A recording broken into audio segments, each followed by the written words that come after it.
زموږ د زلا راډیو ټلویزیون د پاڼې د ټولنیزې رسنۍ د فیسبوک فالوورز یا تعقیبونکي تر 80,000 اوښتي دي. موږ کې ذبیح الله غازي ډېر دغه شوق و ډېر ترندو لکه غازي صاحب غږ به مې اوري په دې هیله باندې چې خپل غیبت نه کوي.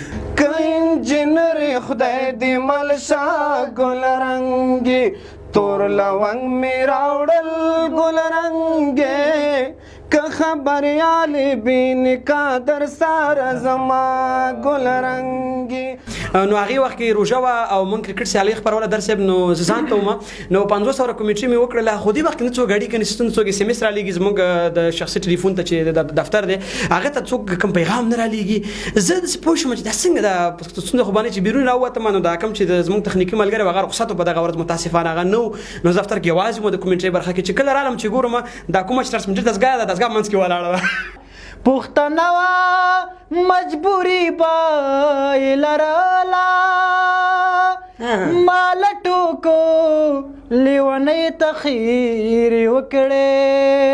د کونړ کرکټ ادارې په نمایندګۍ باید زه ووایم چې زموږ ډېر کوچني فعالیتونه تاسې رسنیز کړي دي. په دغه برخه کې موږ سره همکاري کړې ده د لوبغاړو د غږ په اوچتولو کې، همدارنګه د نابینایانو د کونړ د ولایتي لوبډلې او همدارنګه په ټوله کې د کونړ ټول هغه ضرورتونه او واقعیتونه تاسې د خپلې کمرې د لارې د افغانستان ټولو خلکو ته رسولي دي. زه هڅې پوره ستایم او الله تعالی دې نورم توفیق ورکړي چې د دې رسنۍ لپاره نورې مهالې ځلې وکړي. دوی د خپل ولس هغه رښتینې غږ ته په ټوله معنا باندې انعکاس ورکړی دی. ډېرې ښې خپرونې له زلا راډیو لري، همداسې ټلویزیون هم سیاحتي خپرونې ډېر لري، نو ډېر مفیدې خپرونې دي او له تاسې غواړو چې همدغسې ګټورې خپرونې ټولنې ته وړاندې کړئ. لږ زره داسې غلط شوم د څپېړې ګزارې را باندې ما د خپرونې په منځ کې وکړه د راډیو برنامه زموږ نو دغه زما دپاره ډېره جالبه ده. که اوس زه خاموش صاحب سره مخامخ شم نو هماغه خبره صحنه دې بس ذهن ته راځي.